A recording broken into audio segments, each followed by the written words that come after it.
مسیح یسوع کے نام میں آپ سب کو سلام۔ کیسے ہیں آپ سب؟ دو اصطلاحات ہیں جن کو ہم بہت زیادہ استعمال کرتے ہیں، ایک روح القدس کا بپتسمہ ہے اور دوسرا روح القدس سے بھرنا ہے۔ ہم نے اس کو تھوڑا سا سٹارٹ کیا تھا اور ہم نے یہ کہا تھا کہ ہم اس کو نیکسٹ لیکچر میں پورے طور پر دیکھیں گے۔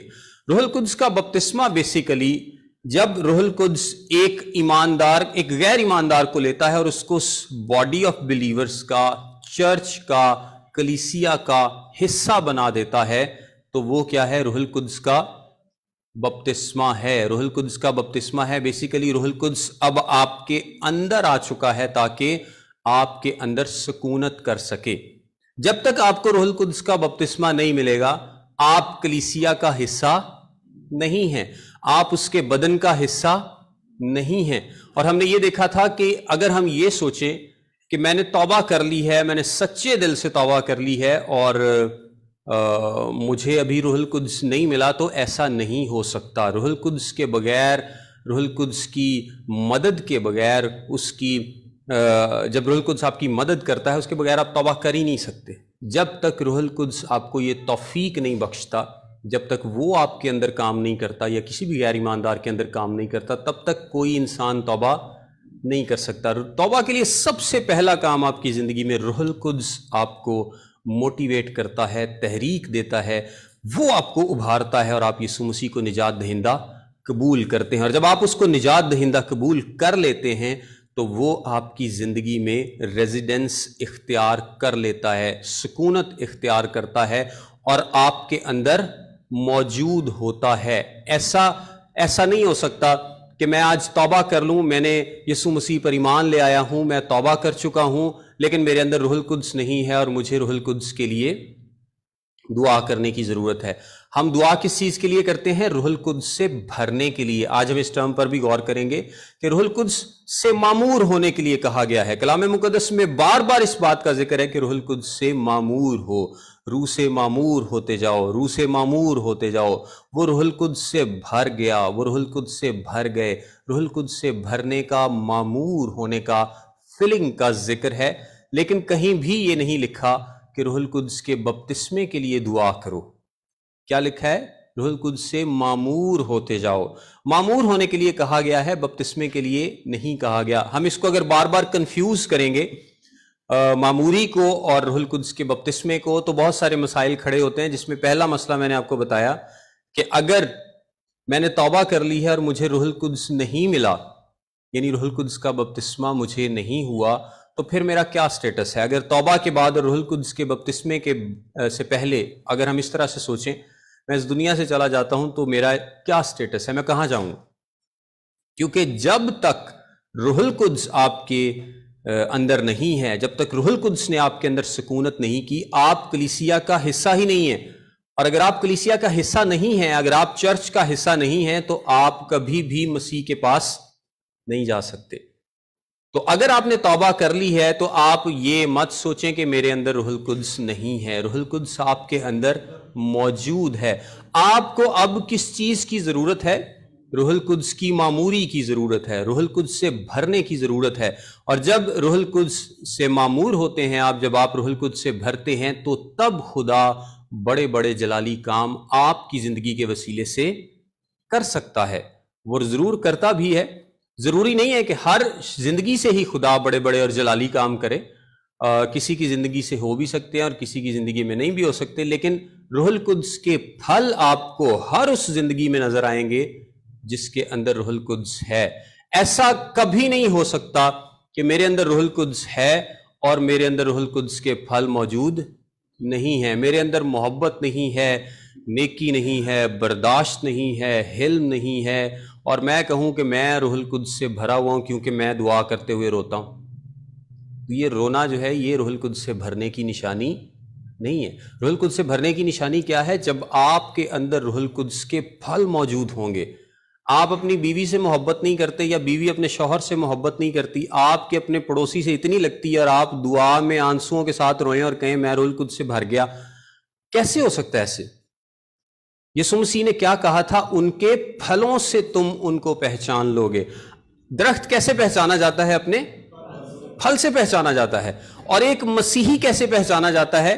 مسیحی بھی اپنے پھلوں سے پہچانا جاتا ہے۔ اگر میری زندگی میں محبت ہے، خوشی، اطمینان، حلم، نیکی، پرہیزگاری ہے، تو پھر میں کہہ سکتا ہوں کہ میری زندگی میں روح القدس کے کام، اس کی نعمتیں، اس کی برکتیں موجود ہیں۔ اور اگر میری کسی سے نہیں بنتی، میرے اندر بغض ہے، میرے اندر نفرت ہے، میرے اندر شرارت ہے، میرے اندر جھوٹ ہے، میرے اندر دغا بازی ہے، ریاکاری ہے، اور میں لوگوں کو دکھاتا پھروں کہ میں روح القدس سے معمور ہوں کیونکہ میں دعا کرتے ہوئے بڑا اچھا رو لیتا ہوں، تو ایسا نہیں ہو سکتا۔ ایسا نہیں ہو سکتا کہ میں دعا کرتے وقت تو اتنا زیادہ جوش میں آ جاؤں، اتنا زیادہ جوش میں آ جاؤں کہ میرے آنسو بھی بہیں اور مجھے دنیا کا بھی ہوش نہ ہو کہ میں کہاں پر ہوں، اور جیسے ہی دعا ختم ہو میں پھر بالکل ویسے کا ویسا ہوں، تو یہ روح القدس سے معمور ہونے کی نشانی نہیں ہے۔ وہ لوگ جو جم وغیرہ جاتے ہیں ان کو پتا ہے کہ وہ کہتے ہیں کہ جو 1 گھنٹہ ایکسرسائز کرتے ہیں وہ 1 گھنٹہ نہیں بتائے گا کہ آپ کتنے صحت مند ہیں، باقی 23 گھنٹے بتائیں گے کہ آپ کتنے صحت مند ہوں گے، کیونکہ جو باقی 23 گھنٹوں میں آپ کریں گے وہ ڈٹرمن کرے گا کہ آپ کی صحت کیسی رہے گی۔ اسی طرح جو ہم 1-2 گھنٹے یا جتنے بھی گھنٹے دعا کرتے ہیں، وہ دعا ڈٹرمن نہیں کرتی کہ ہماری زندگیاں کیسی ہیں۔ اس دعا سے اٹھنے کے بعد اگلی دفعہ دعا کرنے تک جو ہم زندگی گزارتے ہیں وہ بتاتی ہے کہ آپ کی زندگیاں کیسی ہیں، آپ کیسے ہیں۔ اصل میں آپ کیسے ہیں؟ آپ مغرور تو نہیں ہیں؟ آپ کو، اور بہت سارے لوگوں کو روحانی غرور بھی ہوتا ہے جو اپنے آپ کو بہت بڑا، بہت کچھ سمجھتے ہیں۔ خیر، کلام مقدس ان ساری باتوں پر ہمیں تفصیل سے آگاہ کرتا ہے کہ کیا نشانیاں ہیں۔ آئیے ہم اعمال کی کتاب میں ہی چلتے ہیں، اور دوسرے باب میں پہلی آیت سے اس کو دوبارہ سے پڑھوں گا۔ جب عید پینتیکوست کا دن آیا تو وہ سب ایک جگہ جمع تھے کہ یکایک آسمان سے ایسی آواز آئی جیسے زور کی آندھی کا سناٹا ہوتا ہے، اور اس سے سارا گھر جہاں وہ بیٹھے تھے گونج گیا، اور انہیں آگ کے شعلے کسی پھٹتی ہوئی زبانیں دکھائی دیں، اور ان میں سے ہر ایک پر آ ٹھہریں، اور وہ سب روح القدس سے بھر گئے اور غیر زبانیں بولنے لگے، جس طرح روح نے انہیں بولنے کی طاقت بخشی۔ اب ہم نے دیکھا تھا کہ آسمان سے ایک آواز آئی ہے، جس طرح زور کی آندھی کا سناٹا۔ یہ بہت بڑی آواز تھی، اور اس آواز کے لیے جو لفظ پنوئس استعمال ہوا ہے، یہ بلاسٹ، جس طرح ایک ہوا کا دھماکہ ہوتا ہے، اس طرح سے خدا کا سانس جو ہے، خدا کا جو بریتھ ہے، وہ زمین پر، جو روح القدس ہے وہ آیا، اور اس سے وہ گھر جو ہے وہ سارا بھر گیا۔ لوگ اس آواز کو، جو گریک کنسٹرکشن ہے، وہ غیر زبانوں کو سن کر نہیں بلکہ اس آواز کو سن کر آئے تھے، کیونکہ غیر زبانیں وہ کتنی اونچی بول سکتے تھے؟ بہت زیادہ اونچی تو نہیں بولیں گے۔ اگر آپ سارے بھی یہاں پر بولنا شروع کر دیں تو سارا علاقہ تو اکٹھا نہیں ہو سکتا، لیکن اگر ایک دھماکے جیسی آواز یہاں پر آئے تو سارا علاقہ یہاں پر اکٹھا ہو جائے گا۔ تو وہاں پر ہزاروں لوگ اکٹھے ہو چکے تھے، کیونکہ جب پطرس نے واعظ کیا تو کتنے لوگ کنورٹ ہوئے تھے؟ 3000۔ اس کا مطلب ہے کہ جو لوگ جمع ہوئے تھے ان کی تعداد بہت زیادہ تھی، اور بہت زیادہ لوگ وہاں پر اکٹھے ہو گئے تھے جب وہ غیر زبانوں میں خدا کے کاموں کا بیان کرتے تھے۔ اور جو غیر زبانیں تھیں، ہم نے یہ بھی دیکھا تھا کہ وہ آگ کے شعلہ، کسی آگ نہیں تھی لیکن آگ کے شعلہ کسی دکھائی دینے والی تھیں، دکھائی دینے والی زبانیں جو کہ آگ کی طرح کی لگ رہی تھیں، وہ ہر ایک پر آ ٹھہریں، ہر ایک کے سر پر آ ٹھہریں، تاکہ ظاہر ہو، سب کو پتا چلے کہ روح القدس سب کو ملا ہے، صرف رسولوں کو نہیں ملا بلکہ سب کو ملا ہے۔ روح القدس صرف رسولوں کو نہیں بلکہ سب کو ملا ہے، اس لیے وہ ہر ایک پر فزیکل مینیفیسٹیشن ہوئی۔ اور ہم نے یہ بھی بات کی تھی کہ جو اعمال کی کتاب ہے یہ ایک ٹرانزیشنل بک ہے۔ ٹرانزیشنل کا مطلب ہے کہ ایک عہد ختم ہو رہا ہے اور دوسرا عہد شروع ہو رہا ہے۔ جو اعمال کی کتاب میں ہوگا ضروری نہیں ہے کہ اب پھر وہی ہو، ضروری نہیں ہے، کیونکہ یہ جو زبانیں رسولوں پر اور 120 لوگوں پر نازل ہوئی ہیں، یہ بعد میں کسی کو بھی دکھائی نہیں دی، نہ اس طرح کی آواز آئی ہے دوبارہ اور نہ یہ دکھائی دی ہیں۔ اس طرح بعد میں بھی کچھ کام ہوتے رہے ہیں جو صرف اسی وقت ہوئے، اس کے بعد نہیں ہوئے۔ کیوں؟ کیونکہ یہ ایک ٹرانزیشنل بک تھی، اور خدا دکھانا چاہتا تھا کہ ایک تو زبانیں سب پر نازل ہوئی ہیں، کوئی بھی نہیں اس میں سے بچا، روح القدس سب پر نازل ہوا ہے۔ اور اس کی نشانی کیا تھی؟ غیر زبانیں تھیں۔ اس وقت روح القدس کے نازل ہونے کی نشانی خدا نے کیا دی تھی؟ غیر زبان کی صورت میں دی تھی، اور وہ سب پر نازل ہوا ہے، کوئی بھی اس میں سے رہا ہوا نہیں ہے۔ جو بعد میں بھی ہم آگے چل کر بھی دیکھتے ہیں کہ کس طرح سے جب روح القدس نازل ہوتا ہے تو اس کے ساتھ غیر زبانیں بھی نازل ہوتی ہیں، اور اس کا بعد کا سٹیٹس بھی ہم دیکھتے ہیں۔ اور جو ان کو زبانیں ملی تھیں وہ نون لینگویجز تھیں، لینگویجز، ڈائلیکٹو لفظ ہے، ڈائلیکٹس انگریزی میں ڈائلیکٹس مطلب مختلف، جو ایک زبان کے مختلف زبانوں کو ظاہر کرتا ہے۔ تو اس کا مطلب یہ ہے کہ مختلف قسم کی زبانیں جو بولی جانے والی تھیں وہ ان کو ملی تھیں۔ ہم جب زبانوں پر تھوڑی دیر میں بات کرتے ہیں تو پھر ہم اس کو سمجھتے ہیں۔ جب روح القدس نازل ہوا ہے تو ان کو غیر زبانیں بولنے کی اس نے طاقت بخشی ہے۔ غیر زبانیں روح القدس نازل ہونے کا نشان تھیں۔ بالکل اعمال کی کتاب میں جب بھی، ہر دفعہ نہیں لیکن موسٹلی جب آغاز میں روح القدس نازل ہوا ہے تو غیر زبانیں بھی نازل ہوئی ہیں۔ دوسرے باب کے بعد ہم دیکھتے ہیں کہ تھوڑا بعد میں کلام مقدس میں ذکر ہے، آگے 10ویں باب میں، اعمال کی کتاب کے 10ویں باب میں 46ویں آیت، آئیے ذرا دیکھیے۔ بلکہ 10ویں باب سے پہلے میں آپ سے کہوں گا کہ 8ویں باب کو دیکھیں ذرا۔ 8ویں باب، اعمال کی کتاب، اس کا 8واں باب اور 14ویں آیت۔ جب رسولوں نے جو یروشلیم میں تھے سنا کہ سامریوں نے خدا کا کلام قبول کر لیا تو پطرس اور یوحنا کو ان کے پاس بھیجا۔ انہوں نے جا کر ان کے لیے دعا کی کہ روح القدس پائیں، کیونکہ وہ اس وقت تک ان میں سے کسی پر نازل نہ ہوا تھا۔ انہوں نے صرف خدا یسوع کے نام پر بپتسمہ لیا تھا۔ پھر انہوں نے ان پر ہاتھ رکھے اور انہوں نے روح القدس پایا۔ اب یہاں پر ایک سوال پیدا ہوتا ہے۔ سوال یہ ہے کہ ہم نے تھوڑی دیر پہلے کہا کہ روح القدس کب نازل ہوتا ہے؟ ایماندار کی زندگی میں سب سے پہلی دفعہ جب وہ توبہ کرتا ہے۔ لیکن یہاں پر ہم دیکھتے ہیں کہ سامریوں کو کلام سنایا گیا، یہودیوں کو کلام سنایا گیا، یہودیوں نے توبہ کی، 120 کی جماعت تھی، ان پر روح القدس نازل ہو چکا۔ اب کیسا ہے؟ کلام میں لکھا ہے کہ یہودیہ، سامریہ اور گلیل اور اس طرح سے کلام پھیلتا گیا۔ اب سامریوں کے پاس کلام پہنچا ہے۔ تو جو ہم نے پہلے بات کی کہ جب آپ توبہ کرتے ہیں تو روح القدس آپ کی زندگی میں آتا ہے، یہاں آپ کو ویسا نظر نہیں آ رہا۔ سامریوں نے توبہ کر لی ہے لیکن روح القدس نازل نہیں ہوا ہے، روح القدس نازل نہیں ہوا ہے۔ اس کی میں آپ کو وجہ بتاتا ہوں۔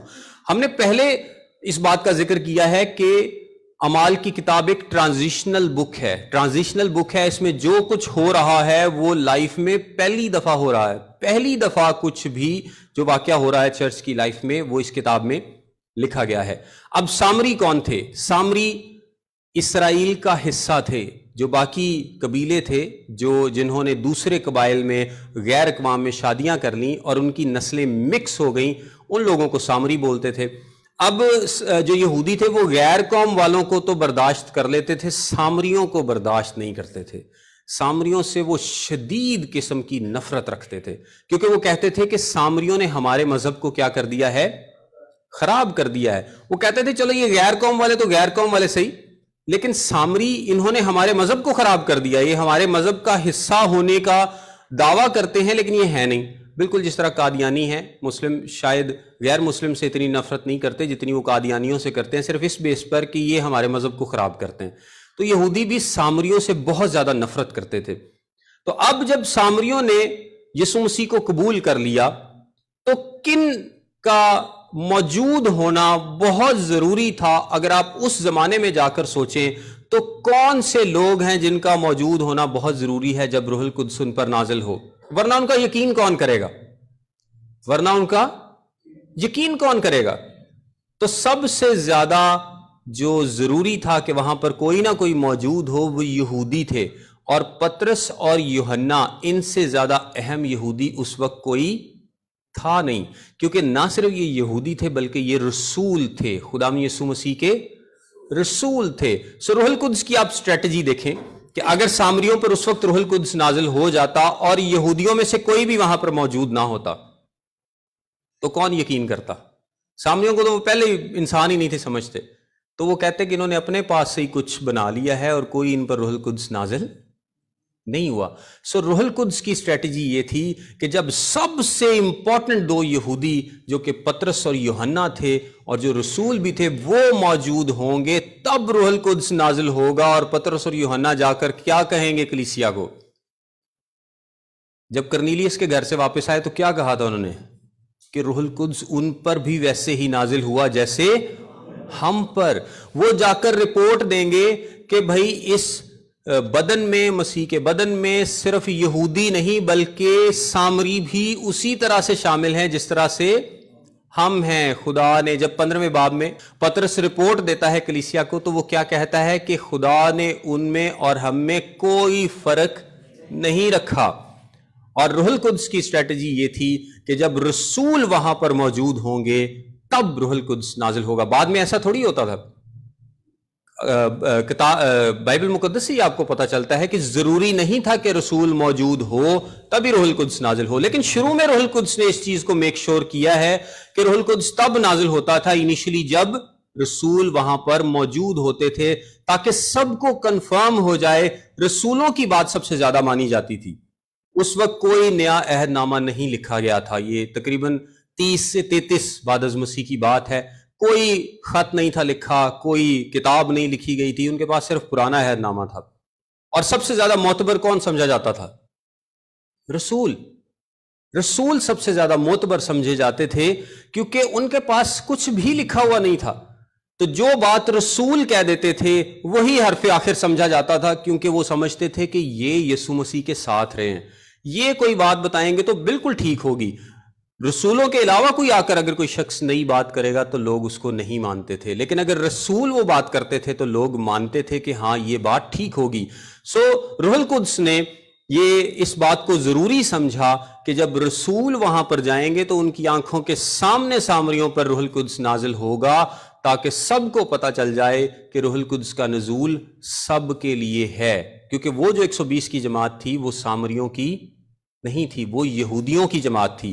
یہودیوں پر سب سے پہلے روح القدس نازل ہوا تھا اور اب کی بار سامریوں پر بھی نازل ہوا ہے. آئیے 10ویں باب کی 46ویں آیت دیکھتے ہیں. اعمال 10 باب 46 آیت. پطرس کرنیلیس کے ہاں ہے. پطرس کہاں پر ہے؟ کرنیلیس کے ہاں. کرنیلیس کون ہے؟ غیر قوم ہے. کرنیلیس کون ہے؟ غیر قوم ہے. اور جب وہ وہاں پر کلام سناتا ہے تو لکھا ہے انہیں طرح طرح کی زبانیں بولتے اور خدا کی تمجید کرتے سنا. 45ویں آیت میں لکھا ہے غیر قوموں پر بھی روح القدس کی بخشش جاری ہوئی. اگین پطرس کی موجودگی میں پھر روح القدس نازل ہوتا ہے.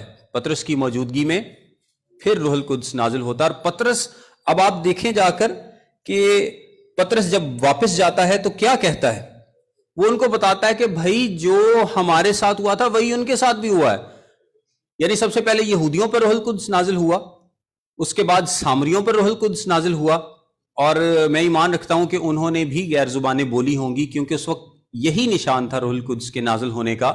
ورنہ وہ یہ لوگ سوچتے کہ دیکھا یہودیوں پر روح القدس نازل ہوا ہے تو انہوں نے غیر زبانیں بولی ہیں، اور جب سامریوں پر ہوا ہے تو انہوں نے نہیں بولی. تو ایسا نہیں ہوتا. روح القدس نے سب کو ایک ہی لیول پر رکھا اور سب کے لیے برابری کا اس وقت سلوک کیا گیا. اب جب غیر قوموں پر روح القدس نازل ہوا تو اگین کرنیلیس اور اس کے گھرانے نے غیر زبانیں بولی ہیں. اور پطرس بڑا ہی حیران ہوتا ہے کہ جو ہمارے ساتھ ہوا ہے وہ بعد میں سامریوں کے ساتھ بھی ہوا اور اب غیر اقوام تک کے ساتھ ہوا. اور وہ یہی رپورٹ جا کر دیتا ہے کہ خدا نے کوئی فرق نہیں رکھا ہے، روح القدس سب پر نازل ہو رہا ہے. سو کون کون سے گروپ شامل ہو گئے؟ یہودی شامل ہو گئے، سامری بھی ہو گئے، اور غیر اقوام بھی. ایک چھوٹا سا گروپ رہ گیا، اس کے لیے آپ دیکھیں اعمال کی کتاب 19واں باب. یہ 12 شاگرد ہیں یہاں پر، اور لکھا ہے جب اپلوس کرنتھس میں تھا تو ایسا ہوا کہ پولس اوپر کے علاقے سے گزر کر افسس میں آیا اور کئی شاگردوں کو دیکھ کر ان سے کہا کیا تم نے ایمان لاتے وقت روح القدس پایا؟ انہوں نے اس سے کہا کہ ہم نے تو سنا بھی نہیں کہ روح القدس نازل ہوا ہے. یہ یوحنا بپتسمہ دینے والے کے شاگرد تھے، پرانے عہد کے ہی، اور یہ ابھی تک ان کو پتہ ہی نہیں تھا کہ روح القدس بھی نازل ہوا ہے. سو پولس ان کے لیے دعا کرتا ہے اور ان پر بھی روح القدس نازل ہوتا ہے. ان پر بھی اگین ایک رسول کی موجودگی میں، پولس رسول کی موجودگی میں روح القدس نازل ہوتا ہے. اب روح القدس کی اس زبردست اور خوبصورت اسٹریٹجی کو اگر آپ دیکھیں کہ اس نے یہودیوں کو شامل کیا، ان کو ایک نشان دیا، اور نشان کن کے لیے تھا؟ دوسرے لوگوں کے لیے نشان تھا، غیر قوموں کے لیے یا غیر ایمانداروں کے لیے نشان تھا، کیونکہ گلیلی لوگ جب وہ یا یہ لوگ زبانیں بولتے تھے تو یہ کون سی زبان بولتے تھے؟ جو دوسروں کو سمجھ آتی تھی، جو دوسروں کو سمجھ آتی تھی، اور وہ لوگ حیران ہوتے تھے، جس طرح دوسرے باب میں بھی ذکر ہے کہ ہم تو کوئی پارتھی ہیں، کوئی ایشیا کے ہیں، کوئی یورپ کے ہیں، کوئی کہیں کے ہے، کوئی کہیں کے ہے، لیکن ہم میں سے ہر کسی کو اپنی ہی بولی سنائی دیتی ہے۔ یہ زبان سمجھ آنے والی زبان تھی جو ان کو دی گئی، اور یہ لوگ بولتے تھے، اور یہ کلیسیا کی ترقی کے لیے بھی تھا کہ روح القدس نے ان کو غیر زبانیں دی، وہ غیر زبانیں جو ان کی اپنی مادری زبان نہیں تھی، جو دوسرے علاقوں کی زبانیں تھیں، جو انجیل کی بشارت میں بھی ان کو کام آتی تھیں، انجیل کی بشارت میں بھی ان کو کام آتی تھیں۔ روح القدس نے اس اسٹریٹجی کے مطابق تمام قوموں کو شامل کر لیا، یہودیوں کو شامل کیا، سامریوں کو شامل کیا، پھر غیر اقوام کو شامل کیا، اور پرانے عہد نامے میں جو یوحنا بپتسمہ دینے والے کے شاگرد تھے اس کو بھی شامل کیا۔ اس کے بعد آپ کو یہ ذکر نہیں ملے گا اعمال کی کتاب میں روح القدس کے نزول اور غیر زبانوں کا ذکر نہیں ملے گا، کیونکہ روح القدس نے جو کام کرنا تھا وہ کر لیا، اور اب ضرورت نہیں ہے کہ ہر دفعہ جب بھی روح القدس نازل ہو مختلف قوموں پر تو لوگوں کو بتایا جائے۔ اور اب آپ دیکھیں گے کہ جب اس کے بعد جب غیر زبانوں کا ذکر ہے وہ تقریباً کرنتھیوں کے خط میں ہے، پہلے کرنتھیوں کے خط میں، یعنی جو زبانیں ہیں اس کا ذکر کلام مقدس میں تقریباً 3 جگہ پر اعمال کی کتاب میں ہے، ایک مرکس کی انجیل میں چوتھا ذکر ہے، اور پہلے کرنتھیوں کے 12ویں 13ویں اور 14ویں باب میں اس کا ذکر ہے۔ اس کے علاوہ زبانوں کا ذکر نہیں ہے۔ کرنتھیوں کے خط کی جو، یعنی میں آپ کو سٹیٹس بتا رہا ہوں کہ جب انیشلی روح القدس نازل ہوا تو سب کو غیر زبانیں دی گئیں، سب کو غیر زبانیں دی گئیں۔ غیر زبان روح القدس کی نعمتوں میں سے ایک ہے، لیکن جیسے جیسے وقت گزرتا ہے اور روح القدس سب پر اس بات کو عیاں کر دیتا ہے کہ روح القدس کا نزول سب کے لیے ہے، تو سب کو اس نشان کی ضرورت نہیں تھی۔ پھر کچھ لوگوں پر غیر زبان آتی تھی اور کچھ لوگوں کو یہ نعمت نہیں ملتی تھی۔ ہم کلام میں سے ہی اس کو دیکھیں گے کہ کچھ لوگوں کو یہ نعمت ملتی تھی اور کچھ کو نہیں ملتی تھی۔ کلام میں مختلف نعمتوں کا ذکر ہے۔ 12ویں باب کی 27ویں آیت سے پڑھوں گا میں۔ اسی طرح تم مل کر مسیح کا بدن ہو اور فردن فردن اعضا ہو، اور خدا نے کلیسیا میں الگ الگ شخص مقرر کیے، پہلے رسول، دوسرے نبی، تیسرے استاد، پھر معجزے دکھانے والے، پھر شفا دینے والے، مددگار، منتظم، طرح طرح کی زبانیں بولنے والے۔ کیا سب رسول ہیں؟ پولس کرنتھیوں سے پوچھتا ہے کہ کیا سب رسول ہیں؟ کرنتھیوں بیسیکلی ایک ایسی کلیسیا تھی، تقریباً یہ 25 سال بعد یسوع مسیح کے آسمان پر اٹھائے جانے کے 25 سال بعد یہ خط لکھا گیا، اور اس وقت یہ روحانی نعمتوں کو لے کر بڑے ہی غرور میں مبتلا تھے، اور یہ اپنے آپ کو بڑا آپ کہہ لیں کہ شوخا سمجھتے تھے کہ یہ نعمتیں ہمارے پاس ہیں اور اس کے پاس نہیں ہیں۔ آپس میں جھگڑتے رہتے تھے اور دوسروں کے ساتھ مقابلے بازی کرتے تھے، میرے پاس یہ ہے، اس کے پاس نہیں ہے، اس کے پاس ہے، اس کے پاس نہیں ہے۔ جس طرح آج بھی کئی لوگ جو غیر زبانیں بولتے ہیں وہ نہیں بولنے والوں کو کہہ دیتے ہیں دیکھو تو روئی کو نہیں، یہ تو خالی ہے۔ تو یہ لوگ بھی ایسے ہی کرتے تھے، یہ اپنی شیخی مارتے تھے اپنی روحانی نعمتوں پر۔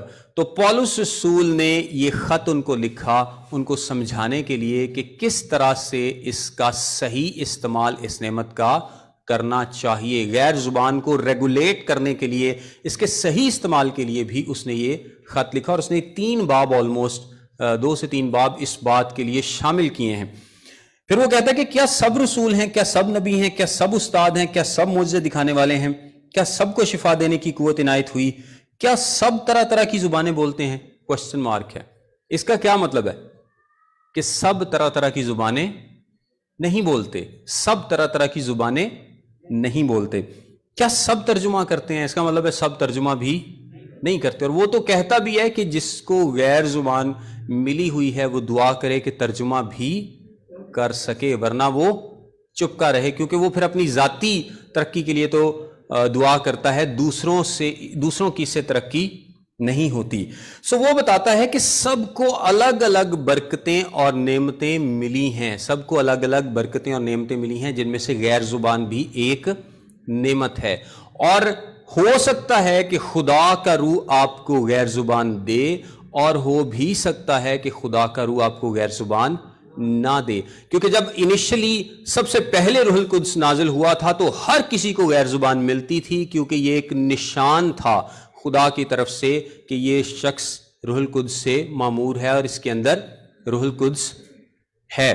لیکن جب آہستہ آہستہ پولس رسول کے خطوط آنا شروع ہوتے ہیں, باقی لوگوں کے خطوط آنا شروع ہوتے ہیں, آہستہ آہستہ یہ ڈاکٹرائن, یہ ساری بات کلیئر ہونا شروع ہوتی ہے, تو پھر زبانیں جو ہیں وہ ہر کسی کو نہیں ملتی. اس وقت بھی تھی 25 جب کرنتھیوں کا خط لکھا گیا ہے اس وقت بھی بہت سارے لوگ زبانیں بولتے تھے, لیکن سارے لوگ زبانیں نہیں بولتے تھے, سارے لوگ زبانیں نہیں بولتے تھے, اور سارے لوگ ترجمہ بھی نہیں کرتے تھے. بالکل اسی طرح آج بھی جب روح القدس نازل ہوتا ہے تو ضروری نہیں ہے کہ آپ کو غیر زبان بولنے کی نعمت ملے, ضروری نہیں ہے. پینٹیکوسٹلز جو فیتھ کے لوگ ہیں وہ اس بات کو نہیں مانتے, اور وہ بالکل رد کرتے ہیں. وہ کہتے ہیں کہ غیر زبان کے بغیر روح القدس کا ہمیں پتہ ہی نہیں چلے گا کہ روح القدس نازل ہوا ہے. اور جو ادر دین پینٹیکوسٹل فیتھ ہے وہ کہتے ہیں, جن کو سیزیشنسٹ بولتے ہیں, وہ کہتے ہیں کہ غیر زبانیں بالکل ختم ہو چکی ہیں اور وہ ہیں ہی نہیں آج کل. تو میں سمجھتا ہوں کہ دونوں ایکسٹریم ویوز ہیں, ہمیں ایکسٹریم ویو کی طرف نہیں جانا چاہیے, ہمیں ایک بیلنسڈ ویو کی طرف جانا چاہیے. خدا کا روح چاہے تو آج بھی کسی کو غیر زبان دے سکتا ہے, خدا کا روح چاہے تو آج بھی کسی کو ترجمہ دے سکتا ہے, لیکن اس کو اس بات کے ساتھ آپ باندھ دیں, آپ شرط لگا دیں, شرط رکھ دیں کہ جی غیر زبان نہیں ہے تو روح القدس ہی نہیں ہے, تو یہ زیادتی ہے اور یہ غلط ہے. کیونکہ یسوع مسیح نے جو نشانی دی تھی وہ کہا تھا کہ تم ان کے پھلوں سے ان کو پہچان لوگے. روح القدس تب آپ کی زندگی میں ہے اگر آپ کے اندر روح القدس کے پھل موجود ہیں, اگر آپ کے اندر روح القدس کے کام نظر آتے ہیں, اس کے پھل ظاہر ہوتے ہیں, تو روح القدس آپ کی زندگی میں موجود ہے. جب آپ روح القدس سے بھرتے ہیں تو کیا آپ کو خوشی فیل نہیں ہوتی؟ ایک شادمانی, ایک خوشی فیل ہوتی ہے, اور اس خوشی میں آپ کے آنسو بھی بہہ سکتے ہیں. میں یہ نہیں کہتا کہ جو انسان روتا ہے وہ غلط کرتا ہے, بالکل آپ کی دعا میں آنسو بھی نکل سکتے ہیں, لیکن آپ کے اندر ایک شادمانی ہوگی, ایک خوشی ہوگی, اور آپ کا دل سب سے زیادہ کیا کرے گا؟ کلام کے اوپر عمل کرنے کا, کلام مقدس پر عمل کرنے کا. صرف ظاہری جذبات نہیں آپ دیکھیں گے کہ جی ظاہری طور پر میں کانپنا شروع ہو گیا ہوں تو میرے اندر روح القدس موجود ہے, یا کسی بڑے خادم سے میں ہاتھ لگوا لوں تو میرے اندر روح القدس موجود ہے. ہم نے دیکھا کہ انیشلی جب رسولوں کے ہاتھ رکھنے سے یا ان کی موجودگی میں روح القدس نازل ہوتا تھا تو اس کی وجہ کیا تھی؟ کیونکہ روح القدس سب کو ظاہر کرنا چاہتا تھا کہ سارے اس میں شامل ہیں, کوئی غیر قوم نہیں ہے, کوئی یہودی اور سامری میں تفریق نہیں کی گئی, بلکہ سب کے سب اس میں شامل ہیں اور سب کو روح القدس ملا ہے. آج بھی سارے ایمانداروں کو روح القدس ملتا ہے. جو یسوع مسیح پر ایمان لاتا ہے, اس کو شخصی نجات دہندہ قبول کرتا ہے, وہ روح القدس سے مامور ہوتا ہے. میں 2 ریفرنس پڑھنا چاہوں گا آپ کے لیے. ہم افسیوں 5 باب اور اس کی 18ویں آیت کو دیکھتے ہیں. میں روح القدس کے مامور ہونے کے تعلق سے تھوڑی سی بات کروں گا. لکھا ہے, اور شراب میں متوالے نہ بنو کیونکہ اس سے بدچلنی واقع ہوتی ہے, بلکہ روح سے مامور ہوتے جاؤ. شراب سے کمپیئر کیا گیا ہے. شراب سے کیوں کمپیئر کیا گیا ہے؟ کیونکہ جب آپ شراب پی لیتے ہیں تو آپ کا خود پر کنٹرول نہیں رہتا. کون کنٹرول کرتا ہے آپ کو؟ آپ کو شراب کنٹرول کرتی ہے. آپ اکثر ایک ٹرم استعمال کرتے ہیں, وہ غصے سے بھر گیا. تو جب آپ غصے سے بھر جاتے ہیں تو پھر کون کنٹرول کرتا ہے آپ کو؟ آپ کو غصہ کنٹرول کرتا ہے. کلام میں لکھا ہے کہ فقی فریسی جو تھے وہ غصے سے یا پاگل پن سے بھر گئے. لوکا کی انجیل میں لکھا ہے وہ ان کو سمجھ نہیں آ رہی تھی کہ اس یسوع کے ساتھ ہم کیا کریں. یعنی آپ کے ایموشنز, جب آپ جیسے غصہ ہے تو وہ اوور ٹیک کر لیتا ہے آپ کو, پھر آپ نہیں رہتے, پھر جو بھی آپ سے کراتا ہے آپ کا غصہ کراتا ہے. بعد تسی کہندے ہو یار مینوں سمجھ ہی نہیں آئی میرے نہ ہویا کی. تو جب آپ اپنے آپ کو روح القدس کے آگے ییلڈ کر دیتے ہیں, پیش کر دیتے ہیں, اپنے آپ کو خالی کر دیتے ہیں کہ روح القدس آپ کی زندگی میں آپ کو بھر دے, تو پھر آپ کی زندگی کو کون استعمال کرتا ہے؟ روح القدس استعمال کرتا ہے. پھر آپ روح القدس سے بھر جاتے ہیں کیونکہ آپ اپنے آپ کو خالی کر رہے ہیں تاکہ آپ روح القدس سے بھر جائیں. اور خالی کرنے کا طریقہ کیا ہے کہ اپنی خواہشیں، اپنی سوچیں، اپنی، وہ کہتا ہے نا ڈو یور اون تھنگ، اپنی جو چیزیں ہیں وہ نکال کر میں نے باہر کر دی ہیں. اب میں بالکل یسوع مسیح کے لیے، روح القدس کے لیے اویلیبل ہوں.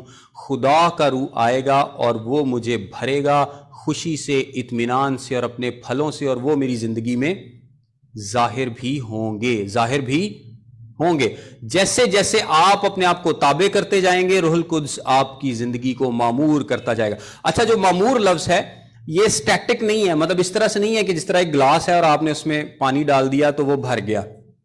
اس طرح سے آپ نہیں بھرتے. یہ ٹرم اس طرح سے استعمال نہیں کی گئی روح القدس سے بھرنے کے لیے کہ آپ نے ایک گلاس میں پانی ڈالا اور یہ بھر گئی ہے. یہ سٹیٹک اس کو بولتے ہیں، سٹیٹک پوزیشن ہے. اس طرح سے آپ روح القدس سے نہیں بھرتے. روح القدس سے بھرنے کے لیے جو ٹرم استعمال کی گئی ہے وہ آپ نے دیکھا ہوگا کہ جب کشتی چلتی ہے سمندر میں تو اس کا ایک بڑا سارا پردہ ہوتا ہے اور وہ پردے کو ہوا ٹکراتی ہے اور وہ اس کشتی کو لے کر چلتا ہے. تو کیا اس کے لیے ٹرم استعمال ہوتی ہے کہ ہوا سے پردہ جو ہے وہ بھر گیا ہے، وہ بھرتا ہے. اور یہ بھرنا اس طرح سے ہے جو لگاتار بھرنا ہوتا ہے، لگاتار بھرنا، جس طرح ایک کشتی ہے اور اس کا جو وہ پردہ ہے اس کو ہوا بھر رہی ہے، لگاتار بھر رہی ہے اور وہ کشتی چل رہی ہے. یہ اس طرح کا بھرنا ہے. یہ گلاس میں پانی بھرنے والا بھرنا نہیں ہے کہ جو بس بھر دیا اور بس ختم ہو گیا. نہیں، روح القدس سے بھرنا اس طرح سے ہے، روح القدس سے معمور ہوتے جاؤ، being kept filled with the holy spirit. اس کا مطلب یہ ہے کہ یہ وہ کام ہے جو آپ نے کرتے رہنا ہے. جس طرح اس پردے کو ہوا لگتی جائے گی اور وہ ہوا سے بھرا ہوا رہے گا. جب تک بھرا ہوا رہے گا کشتی چلتی رہے گی. ہوا نہیں اس کو بھرے گی تو کشتی نہیں چلے گی. تو اسی طرح آپ نے روح القدس سے معمور ہوتے رہنا ہے. یہ کنٹینیوس پروسیس ہے. اور روح القدس سے معمور آپ کب ہوتے ہیں؟ جب آپ اپنے آپ کو خالی کر دیتے ہیں اور روح القدس کو موقع دیتے ہیں کہ وہ آپ کی زندگی کو ڈرائیو کرے. چھوٹی سی ایک جیون گاڑی ہاتھ سے نہیں چلتی ہے، دور دور وہ جاتی ہے، اور وہ ہم بچپن میں گایا کرتے تھے. اس کا ڈرائیور کون ہے؟ یسوع مسیح ہے، روح القدس ہے. جب آپ اپنی زندگی کو روح القدس کو موقع دیں گے، خدا کو موقع دیں گے کہ وہ آپ کی زندگی کی گاڑی کو ڈرائیو کرے، وہ آپ کو لے کر چلے، تو پھر روح القدس سے آپ معمور ہوں گے. اچھا، بڑی ایک زبردست آیت لکھی ہے، اور آپس میں مزامیر اور گیت اور روحانی غزلیں گایا کرو اور دل سے خداوند کے لیے گاتے بجاتے رہا کرو. روح القدس سے معمور ہونے کے بعد یہ کام ہوں گے. اب دیکھیں کلسیوں 3 باب اور 16 آیت. یہاں پر لکھا ہے، مسیح کے کلام کو اپنے دلوں میں کثرت سے بسنے دو اور کمال دانائی سے آپس میں تعلیم اور نصیحت کرو، اور آپ اپنے دلوں میں فضل کے ساتھ خدا کے لیے مزامیر اور گیت اور روحانی غزلیں گاؤ. یعنی مزامیر اور گیت روحانی غزلیں، رزلٹ ایک ہی ہے. یہاں پر بھی وہی بات لکھی ہے کہ یہ کام کیا کرو، اور وہاں پر بھی یہی لکھی ہے کہ یہ کام کیا کرو. وہاں پر لکھا ہے کہ جب روح سے معمور ہوگے تو یہ کام کرو گے، اور یہاں پر کیا لکھا ہے کہ مسیح کے کلام کو اپنے دلوں میں کثرت سے بسنے دو. اس کا مطلب ہے کہ یہ سینونیمز ہیں. روح القدس سے بھرنا کیا ہے؟ مسیح کے کلام سے بھرنا ہے. مسیح کے کلام سے بھرنا ہے. آپ کلام کو، یسوع مسیح کے کلام کو اپنی زندگی کا کنٹرول دیتے ہیں. جب مجھے کلام کا پتہ ہی نہیں ہے، مینوں پتہ ہی نہیں کلام سے لکھیا کیے، تو میں کیسے اپنی زندگی کا کنٹرول خدا کے کلام کو دے سکتا ہوں؟ روح القدس سے بھرنا کلام سے بھرنا بھی ہے کہ جب آپ اپنی زندگی میں کلام کو لیتے ہیں، کلام کو بھرتے ہیں، سیکھتے ہیں اور پھر اپنے آپ کو اس کلام کے تابع کر دیتے ہیں. روح القدس آپ کے ذہنوں میں کلام سے ہٹ کے تو کوئی بات نہیں ڈالے گا نا کہ کاکا تو انج کر. یہ آپ کی اپنی سوچیں تو ہو سکتی ہیں، لیکن روح القدس جو آپ کو گائیڈ کرے گا ہمیشہ کلام میں سے کرے گا. آپ کی زندگی میں جب بھی کوئی سچویشن آئے گی مشکل، تو آپ کو کوئی نہ کوئی کلام کی بات یاد آئے گی. اور کلام مقدس میں کیا لکھا ہے کہ جب روح آئے گا تو کیا کرے گا؟ وہ تمہیں باتیں یاد دلائے گا. وہ یاد کیڑیاں دلائے گا جنہیں سکھیاں ہوئی ہیں، سنیا ہوئی ہیں. وہ شاگردوں کے لیے بھی تھا جب انہوں نے کلام کو لکھنا تھا، لیکن وہ آج ہمارے لیے بھی ویلڈ ہے کہ جب ہم کلام کو پڑھتے ہیں، سیکھتے ہیں، تو روح القدس ہمیں وہ باتیں یاد دلاتا ہے. لیکن اگر میں نے کبھی پڑھی ہی نہیں، میں نے کبھی سیکھی ہی نہیں، میں نے کبھی توجہ ہی نہیں کی، میں نے اپنے آپ کو کبھی پیش ہی نہیں کیا، اور میں کلام سے اپنے آپ کو بھرتا ہی نہیں ہوں، اپنے دل میں کثرت سے بسنے ہی نہیں دیتا، تو کیسے ہو سکتا ہے کہ میں روح القدس سے معمور ہو جاؤں؟ کیسے ہو سکتا ہے؟ اگر میں کسی شخص کو لگا دوں کہ تو بھئی 10 گھنٹے روز دعا کریا کرتے بس تو روح نہ معمور ہو جائے گا، اور اس کو کلام پڑھنے پر، سیکھنے پر اور تابع ہونے پر نہ لگاؤں، تو وہ روح القدس سے معمور نہیں ہوگا، صرف دعا سے نہیں ہوگا، وہ کلام کو سیکھے گا، روح القدس کے تابع ہوگا، کلام کے تابع ہوگا، اس کلام کو اپنے دل میں کثرت سے بسنے دے گا، پھر وہ کلام اس کی زندگی میں روح القدس کے وسیلے سے کام کرے گا۔ میں اس کو سمرائز کرتا ہوں کہ روح القدس کا بپتسمہ کیا ہے؟ جب روح القدس ایک غیر ایماندار کو لیتا ہے اور مسیح کے بدن کا حصہ بنا دیتا ہے۔ اور روح القدس سے بھرنا کیا ہے؟ روح القدس سے بھرنا ہے اس کے کلام سے بھرنا، اپنے آپ کو خالی کر دینا، تابع کر دینا، کہ آپ کی زندگی کا کنٹرول جو ہے وہ روح القدس چلائے۔ اور جب جب لکھا ہے کہ استفنس روح القدس سے معمور ہوا تو اس نے واعظ کیا، پطرس روح القدس سے معمور ہوا، جب باقی شاگرد روح القدس سے معمور ہوتے تھے، خدا ان کی زندگی کے وسیلے سے بڑے بڑے کام کرتا تھا۔ اس کا مطلب یہ ہے کہ اگر میں معمور ہو سکتا ہوں تو یہ بھی مطلب ہے کہ میں معمور نہیں بھی ہو سکتا۔ اگر میں اپنی زندگی خدا کے روح کے تابع نہیں کر رہا تو میں روح القدس سے معمور نہیں ہوں۔ اگر میرے اندر محبت، حلم، روح کے پھل نظر نہیں آتے تو میں خدا کے روح سے معمور نہیں ہوں۔ تو جب تک خدا کے روح سے میں معمور نہیں ہوں گا تب تک خدا اپنے جلالی کام میری زندگی کے وسیلے سے نہیں کرے گا۔